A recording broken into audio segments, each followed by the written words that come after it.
Hi, this is Andrew, and you're listening to Knott, a podcast. This is episode 1 of season 2, and I am back. We are back, I should say. And by we, I of course mean me, the podcaster / writer, and you, the listener / reader, because there is nobody else here. No guests or anything, obviously, because that would involve me talking to someone. And if you've been around long enough, you know that's not happening. And then the children are gone because they're at school, and they'll be back later, hopefully. But for right now, they're at school. So no people in the house, so I can steal my microphone from my son again and use his chair so I can sit at the table more comfortably and record this without being too cringe. The dog's here. He's doing well. If you remember him, his name's Hades, Labradoodle. It's like 1 year old now. He's doing well. The rabbits are here, doing their rabbit things, but people-wise, just me. So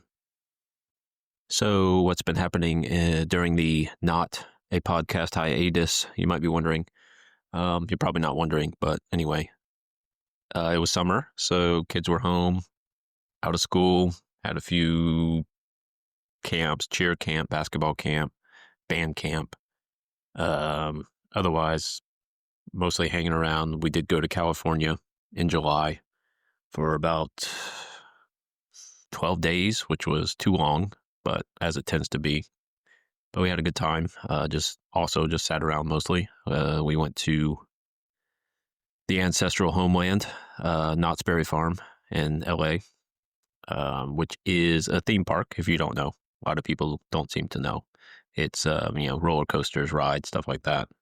It is not a you pick berry place or a jam making experience or anything like that. Theme park.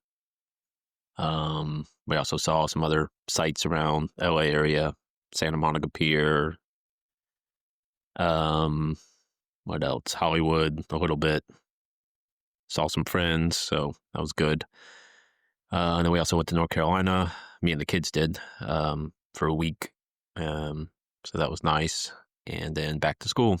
So time keeps churning. If you want to read more about the California vacation, you can check it out on Substack, Yahoo, Medium, wherever you like to read. You can if you search for hopped off the plane at LAX with my dream and a cardigan, it should come up probably right at the top. Like, I don't think if you search for that, it has to be my article. It has to be at the top, I would think. I can't imagine it's anything else. So you can check that out. And so last week I wrote a new piece about back to school season, which I always probably do pretty much every year. Because, you get that energy, like kids are back in school, new start, time to write again. Then, the energy fades. But for now, it's still there a little bit. So I wrote that piece, if you want to check that one out as well. It's, what you would expect. It's about like Barbie dolls and passage of time and, death thoughts and all that. So pretty much, standard fare. And so, because that's about it as far as catching you up. So I'm going to jump back into reading some stories. So I thought I would stick with the back to school theme since I do write a lot of those.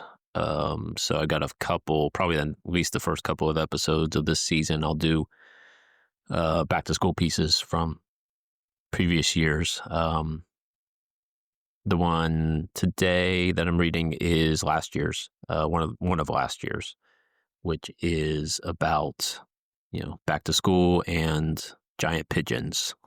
So I hope you enjoy it.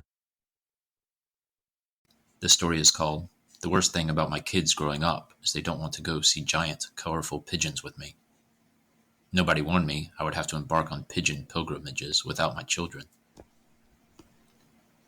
When I told my kids we needed to schedule a trip to downtown Orlando to check out the giant, colorful, inflatable pigeons that had recently perched on various buildings around the city, I didn't get the enthusiastic response I was hoping for.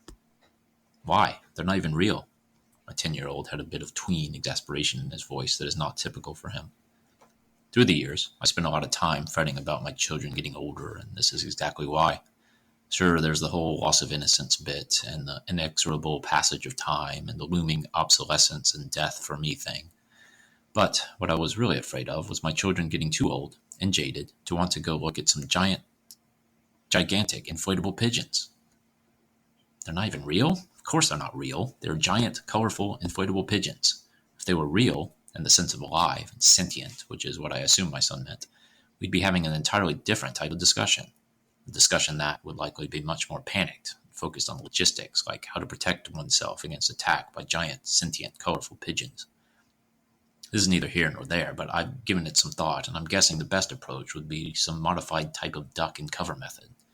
However, I'm also willing to entertain the possibility that running in a zigzag pattern while tossing whole hot dog buns in various directions might be a better option. Pigeons and I have a complicated history. It all started several years ago at a conference for dad creators in San Antonio called Dad 2.0 when I decided to confess to my friend Shannon via text that I'd once killed a pigeon in cold blood. Shannon was seated near the stage where a very heartfelt discussion was taking place about the importance of being emotionally vulnerable and sharing with your friends the parts of yourself you weren't necessarily proud of. I was seated near the back of the room in a shadowy corner, so I took that opportunity to text Shannon that the discussion had moved me. That is, it moved me to open up, at long last, and confess that I was a pigeon murderer. Just to be clear here, because this is the internet and rumors can spread like pest populations when pigeons aren't present to control them, I'm not a pigeon murderer. I made this story up because I'm weird, can't stomach serious or emotional conversations of any flavor. I saw Shannon look down at his phone and then unsuccessfully attempt to stifle an audible laugh right when one of the men on stage was opening up about some personal trauma. The room was extremely quiet, except for the man's voice, which was dripping with raw emotion, and Shannon's giggle. Fortunately, Shannon wasn't kicked out of the conference. We went on to name our little dad writer group the Dead Pigeons, and the rest is history. I've kept this bit up for years, randomly texting my friends pigeon-related content at highly unpredictable intervals. Most recently, during our family trip to D.C., I sent a video of my oldest son chasing after a pigeon on the National Mall with the caption, "Carrying on the family legacy." So yes, my relationship with pigeons is complicated. And increasingly, so is my relationship with my daughter, who is 8 years old now. On one hand, I'm still her most reliable playmate when she decides she wants to play with dolls or some other confusing, imaginative game. On the other hand, when I asked if she wanted to go with me to check out some giant inflatable pigeons, she said that I should leave the house and never come back. It might seem a little bit like an overreaction, but honestly, I get it. I know as well as anyone that pigeons can inspire unexpected and borderline violent emotions. Late Monday morning during the second week of school, I gave up on my children and made the trek to downtown Orlando to find the pigeons. I stopped off at Wawa for gas and to grab a cheese panini with tomatoes, spinach, pickles, avocado, and garlic aioli. Is this level of detail about my lunch order necessary? Probably not, but I'm guessing I won't have a whole lot to say about the giant inflatable pigeon, so it's important to build the tension. I hopped on Cimarron Boulevard, one of Orlando's primary arteries, and cruised along in the center lane to avoid the right lane, which perpetually looks like it's been shredded by a horror movie villain, and the left lane, where you have to maintain a cruising pace just below taking flight speed to avoid getting flattened.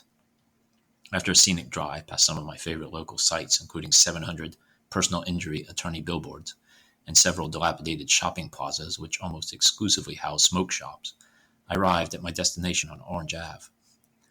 And just like that, there they were, in all their colorful glory.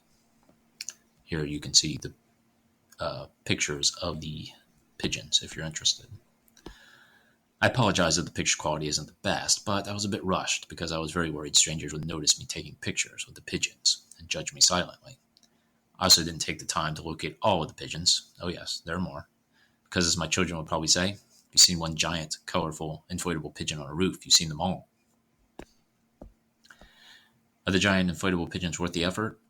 Absolutely yes. It's definitely what I'll be telling my kids. Well, that's what I'll tell my kids if my daughter lets me back in the house sometime this year. They're going to be so jealous. Thanks for listening.